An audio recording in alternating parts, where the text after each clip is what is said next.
Hola, ¿qué tal? Vamos a empezar con esta breve introducción a lo que es el desarrollo de sitios web para propósitos educativos en general. Los objetivos de esta sesión o de este video en términos de aprendizaje son básicamente comprender los fundamentos del desarrollo de un sitio web, identificar las cuestiones particulares relacionadas con sitios web educativos, desarrollar la estructura y los contenidos de un sitio web y desarrollar y publicar un sitio web. La primera pregunta que quiero hacerles es: ¿cuál es la principal diferencia entre publicar un sitio web y publicar un documento impreso?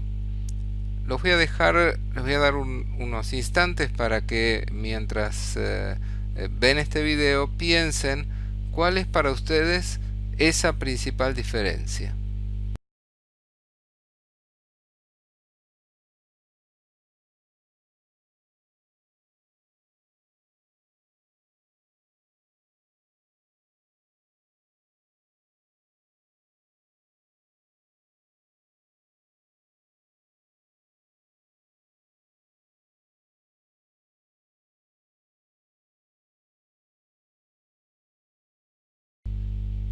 Supongo que a cada uno de los que está viendo este video se le habrá ocurrido alguna diferencia principal entre un sitio web y un documento impreso. Yo personalmente creo que la principal diferencia es que un sitio web debe ser dinámico. Si no entendemos esto y pretendemos publicar un sitio web de la misma manera o desarrollar un sitio web de la misma manera en que hacemos con un documento impreso, seguramente fallaremos con nuestro propósito. Entonces, vamos a analizar, además de esta que es la más importante, cuáles son las principales diferencias entre un sitio web y un documento, cualquier tipo de documento impreso, sea un libro, un apunte, un paper para presentar en una publicación o en un congreso o cualquier otro tipo de documento impreso. Como dijimos, el sitio web debe ser dinámico, o sea, el contenido tiene que poder ser actualizado en cualquier momento, cosa que obviamente no ocurre con un documento impreso, ya que una vez publicado el contenido queda fijo. La otra diferencia importante es que puede incluir contenidos multimediales, animaciones, sonidos, videos, inclusive hasta realidad virtual si el usuario utiliza los lentes especiales para poder ver realidad virtual. En el caso de un documento impreso, obviamente no tiene multimedia. Si bien recientemente algunas publicaciones incluyen algunas funcionalidades de realidad aumentada que permiten, a través del uso de dispositivos móviles, ver objetos animados o en 3 dimensiones. Otra importante diferencia es el tema de la posibilidad de incorporar hipervínculos, o sea que el material, los documentos, las imágenes, todo lo que se publica es interactivo, permite una navegación libre entre diferentes tipos de contenidos, o en todo caso una navegación guiada, podríamos decir, en función de cómo fue diseñado el sitio web. En cambio, en un documento de texto, básicamente la navegación es lineal, ya que uno empieza por el principio y sigue hasta el final leyendo. Obviamente uno puede saltar o puede ir de un capítulo a otro o puede elegir un sector o una página específica para leer, especialmente si se trata de una revista o de un diario, un periódico, pero en general está diseñado para una lectura más lineal. Otras de las diferencias importantes son los diferentes factores de forma que puede adoptar el elemento, el dispositivo, a través del cual se visualiza la página web. Una página web puede ser vista en una pantalla de una PC de escritorio o en una notebook o en una tablet o en un smartphone. Con lo cual todo esto implica que se va a ver en pantallas de diferentes tamaños, e inclusive de diferentes orientaciones, porque típicamente un teléfono puede tener una orientación, una organización más vertical, y una notebook o una PC de escritorio puede tener una orientación más horizontal. En cambio, el factor de forma en una publicación impresa está definido por el editor. El tamaño de la página, del libro o del diario o de lo que sea que se haya publicado. Otra diferencia muy importante es que en general se sabe que el usuario se queda poco tiempo mirando un sitio web o una página web en particular. En general, inclusive si una página tarda un poco más que unos pocos segundos en aparecer, en descargarse, es sabido que el usuario tiende a irse del sitio o a buscar otra información. Con lo cual los tiempos de acceso al contenido son muy breves.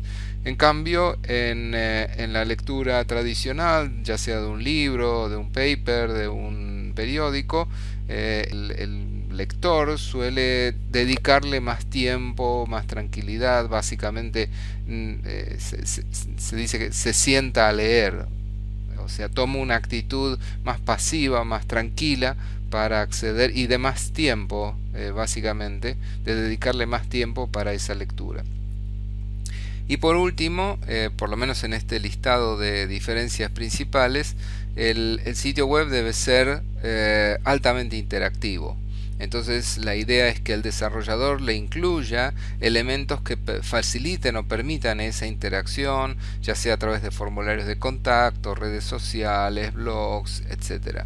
En cambio, en los medios gráficos habituales, el único medio de interacción es a través de enviar un mail o llamar por teléfono, o inclusive ir al sitio web para contactarse con los editores, pero no a través del propio dispositivo o del propio recurso físico que significa el papel impreso.